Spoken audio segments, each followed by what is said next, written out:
अपना घर हो, यह सपना हर कोई देखता है। महंगाई की वजह से बचत मुश्किल है। ऐसे में अपने सपनों का आशियाना बनवाने या खरीदने के लिए लोग होम लोन लेते हैं। होम लोन लेने पर इनकम टैक्स के सेक्शन 80C और 24B के तहत टैक्स छूट का फायदा भी मिलता है। अगर आपके पास घर लेने के लिए रकम नहीं है, तब बैंकिंग और नॉन बैंकिंग फाइनेंस कंपनी लंबे समय के लिए कर्ज देती है, जिसे इंटरेस्ट रेट पर लिया जाता है, जिसे ईएमआई यानी मंथली इंस्टॉलमेंट में एक निश्चित समय के अंदर चुकाना होता है। होम लोन के लिए कई तरह के क्राइटेरिया फिक्स है, जैसे होम लोन लेने के लिए एज यानी उम्र जितनी कम होगी, अप्रूवल मिलने की संभावना उतनी ही ज्यादा होगी। जब आपकी एज कम होती है तो आपको ज्यादा समय के लिए लोन मिल सकता है। इनकम की स्टेबिलिटी यानी स्थिरता और इनकम वॉल्यूम यानी आय कितनी है, ये भी लोन लेने की रकम को प्रभावित करती है।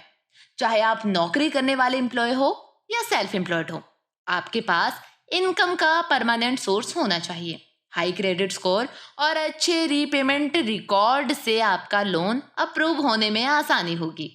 लेंडर यानी लोन देने वाले आपकी मौजूदा देनदारियों जैसे personal loan, credit card bill, car loan आदि का आंकलन करते हैं, जिसे यह तय होता है कि आप होम लोन चुका पाएंगे या नहीं। अब आप यही सोच रहे होंगे कि आप कितना लोन ले सकते हैं और ये पता कैसे चलेगा।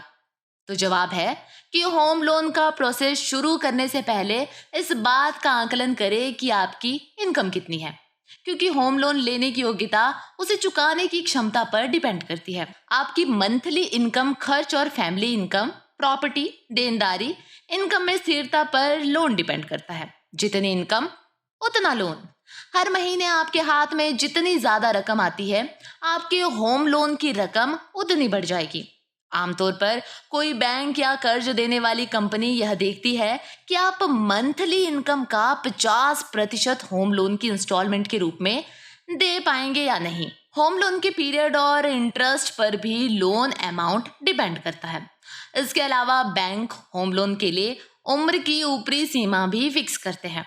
पहले से बना बनाया घर या फ्लैट खरीदने के लिए होम परचेज लोन ले सकते हैं। घर किसी व्यक्ति से भी लिया जा सकता है, या किसी बिल्डर या डेवलपर से, या सरकारी आवास निर्माण एजेंसियों से भी। और यदि आप अपने तरीके से घर बनवाना चाहते हैं तो इसके लिए होम कंस्ट्रक्शन लोन मिलता है। क्योंकि मकान अभी बना नहीं होता है, इसलिए इस होम लोन का अप्रूवल मकान बनने की अनुमानित लागत के हिसाब से तय होता है। और यदि आप अपने पुराने मकान में ही कोई नया सुधार करवाना चाह रहे हैं तो उसके लिए भी होम इम्प्रूवमेंट लोन ले सकते हैं। ये आपके घर के रिनोवेशन, घर के डिजाइन को अपग्रेड करने के लिए होता है। तो अब आपका भी होगा अपना घर, क्योंकि आपको आसानी से मिलेगा होम लोन।